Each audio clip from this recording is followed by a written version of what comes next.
Hello, and welcome to the 2024 annual meetings of the IMF and the World Bank Group. My name is Greg Felder, and over the next 30 minutes or so, we'll hear from distinguished world leaders about the global challenge of creating jobs for young people and the need for bold and innovative solutions.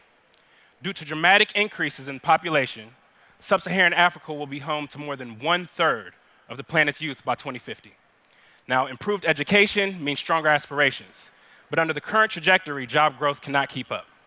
So the World Bank Group has created a high-level advisory council to identify actionable policies and programs to address the looming job crisis.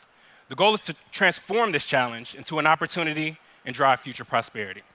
So to discuss this, I have the pleasure of inviting 3 global leaders to the stage. Please help me welcome Ajay Banga, President of the World Bank Group, Tharman Shanmugaratnam, President of the Republic of Singapore, and Michelle Bachelet, the former President of Chile. Welcome. All right, welcome everyone. If you don't mind, I'll get right to it. Yeah. Ajay? Yeah. So back in August of this year, the World Bank Group announced the creation of this council. Can you tell me a bit about the motivation for creating this council and why now? Yeah, sure. And Greg, thank you for doing this again. And you drew the short straw to be with us, so congratulations. No, it's an honor. And I got to start by thanking both President Tharman Shanmugaratnam and President Michelle Bachelet. It's not that these people have a lot of time on their hands, and they've still decided to devote what time they don't have to enabling the bank to be a better player in what I think is a global challenge. The issue at hand is that 1.2 billion young people in the emerging markets are coming through the pipe to become eligible for a job in the coming 15 years.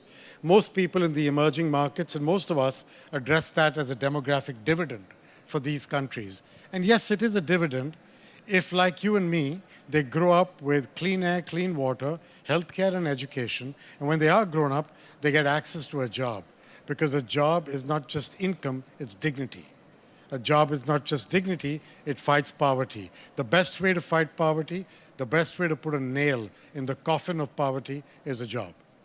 And I think the reality of a job is that it enables you to lift your life and your family. That's why they say poverty is a state of mind as much as it is a state of being. And that's why we're here together, to find a way for those 1.2 billion young people, of which the current emerging markets look like they'll only generate 400 million odd jobs in the same countries, which means we've got a big gap. And forecasts are not destiny, but it will be destiny if we don't do something about it. So that's the purpose. How do we create the right enabling environment? How do we create the right capital? How do we create the right human capital, the right infrastructure, and the right system for the private sector, particularly small businesses, which in turn are large generators of jobs? That's the purpose of the council.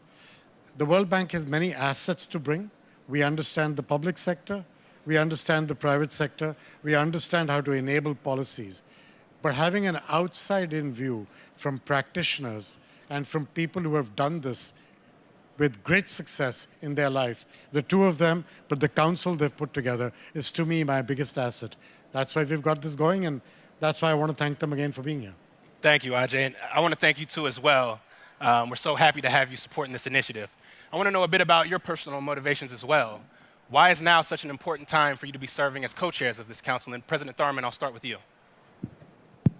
Well, taking off from what Ajay said, the 3 defining challenges of our times, of the next decade and the next 30 years. First, tackling climate change. Second, keeping an open, rules-based international order, keeping the peace, keeping trade and investment flowing and data flowing. But third, changing that trajectory of job creation, lifting the trajectory of job creation. If we don't do that, it's going to be very hard to sustain domestic support anywhere for climate change. It's going to be very hard to sustain support anywhere for an open world order. We know those problems. So tackling those 3 challenges depends on each other. But they can't wait for each other by the same virtue. We have to give urgency to job creation, and the developing world is where the challenge is the largest. because that's where you have the youth bulge that Ajay spoke about, and that's where you have the largest underemployment of women, huge underemployment of women, very low labor force participation rates in parts of the developing world, but also most women simply being in the informal labor force, where their trajectory through their careers is flat. They stay as helpers or operators reporting to male supervisors. Huge wastage of talent. So jobs have to be a defining challenge that we give whole of government attention to and we give international attention to. I think some of the issues that we have to address, and I'll come to it later, are not new issues. They're about what has worked well in the past in some parts of the world, but are not being replicated in other parts of the world. In education, in skills development, in the way in which we run an economy where the private sector is enabled in job creation. But there are also new challenges coming out of AI, more broadly the digital challenge, which can become extremely divisive internationally. The challenge of decarbonization itself, how that itself should be treated as an opportunity to create new jobs. And the challenge of adjusting to new global value chains, the way in which globalization is being reorganized. It's not disappearing, by the way. Globalization is still alive and well, but it's being reorganized. And in that new global context, what does Africa, what does South Asia, what does Latin America, what do countries do to insert themselves, plug themselves in, and get onto a learning curve? I'll just make one final point. In all my experience, the experience of many countries as well, success in job creation, success in an economy is not about reaching an end state. Success is a process. Success is about getting onto a learning curve, moving up the value chain over time, skills begetting skills, enabling workers and firms and whole clusters of firms within an industry to learn by doing. Success is about rising aspirations, and success is about changing the political economy of a country so that policymakers are rewarded for reform and rewarded for staying inserted in a global world economy rather than closing in on themselves. Thank you, President Tharman. And President Bachelet, let me turn to you quickly. I know that during your tenure, you worked on implementing a series of policies that were aimed at bettering infrastructure, supporting job growth, and tell me a little bit about what you learned during your presidency that you're now bringing to the council and why now is such an important time. Well, first of all, very little about my motivation to be here is because I've always been, I would say, championing development and also fighting poverty and try to alleviate also hunger and poverty. And I think that Ajay and Tharman already mentioned a lot of factors. I'm not going to repeat that. But I do believe that job creation is essential on human dignity and respect and self-esteem, but also in terms of the possibility of getting out of those situations. There's a lot of challenges, and we're going to talk afterwards about that, and we have been speaking with the council about that. But I think it's mainly because I also believe that the biggest problem with underemployment, unemployment, informality is from women. It has a gender perspective that is essential. That has motivated me. In terms of, you asked me now what I have learned in my experiences in government. Correct. That could help in this, why I'm here, why Yes. I accepted this job. Yes. It's not a job, but this responsibility. I accepted it because I feel that in my experience as minister on one hand, as president twice, as High Commissioner of Human Rights, and as UN Women Executive Director, I've had to deal with many of these issues. During the crisis, the economic crisis, we had a lot of people who got unemployed, and we have to think on new ways of how to produce jobs, create jobs with the private sector, of course. Of course, some in the public sector, but majority on the private sector. But also we had to think on people, how we can improve the possibility of people who were not very skilled, but they could improve their capacities and skills. And we did a lot of programs on that as well in my country. And also we thought on how we can support education quality on vulnerable children who could have not very quality education, but how we took them, support them, so they could get into higher education and they could really have better opportunities. So I would say there's a lot of more things that I could say. Even though I'm Latin American, I will respect the time, so I won't speak so long. Thank you. Thank you both. So I understand the three of you just came from the first council meeting. Could you tell me, and I'll start with President Tharman, a bit about the council's membership, some key takeaways, and what you discussed today? There are 18 members of the council. They're spread across all regions, gender about equal, but the most importantly, we bring valuable experiences. Policymakers, people with experiences in a range of different sectors of business, NGO activists, and academics. So we've had a very rich discussion focused on what we think the key barriers that have to be addressed today are, and what are some of the needle-moving initiatives required. What should we focus resources on? There's no silver bullet to job creation, but there are solutions, and there are clusters of solutions that have to be adapted, and we have to learn as we go along. Don't go for perfection. Don't let perfection get in the way of continuous learning and adaptation, because that's what success in job creation is about. Thank you, President Tharman. And President Bachelet, any other key takeaways from today's meeting? Well, first of all, I want to congratulate and thank the President, Ajay, because I think this was a great... By the way, of all the three on this stage, I'm the only one who shouldn't be called president. You both should be. I should be called Ajay.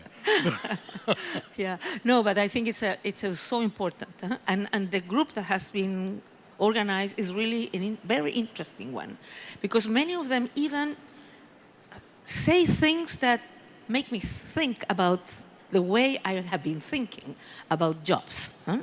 I mean, because sometimes my normal way will be say, we have to finish all informality and we need to formalize. And but I heard things that were really interesting. So I would say, I think this is a very challenging task, but I think the group is fantastic. Some few takeaways, I would say that we were able to identify which sectors create more jobs. And that means that we have to think, we also were able to understand and identify that obstacles were not the same in every country. So maybe we need to think on some special countries to think what can get with them, because situations are very different from some regions to other regions or inside each region. And we need to, I would say, to try to, as Tharman said in the meeting, to find new ways, but also to continue working on ways that are being done, but it should be expanded, multiplied. So I will finish there, because I think there was many things, but we're just starting. We need a lot of work to do in the future. Thank you, and I look forward to hearing more announcements coming from the council in the future. Ajay, my last question is for you. So we're talking about the creation of jobs, but can you tell me a bit more about the quality of jobs? Do you think there's such thing as a quote-unquote good job? I mean, all jobs are good because jobs give you dignity and earning. Some jobs are better than just good.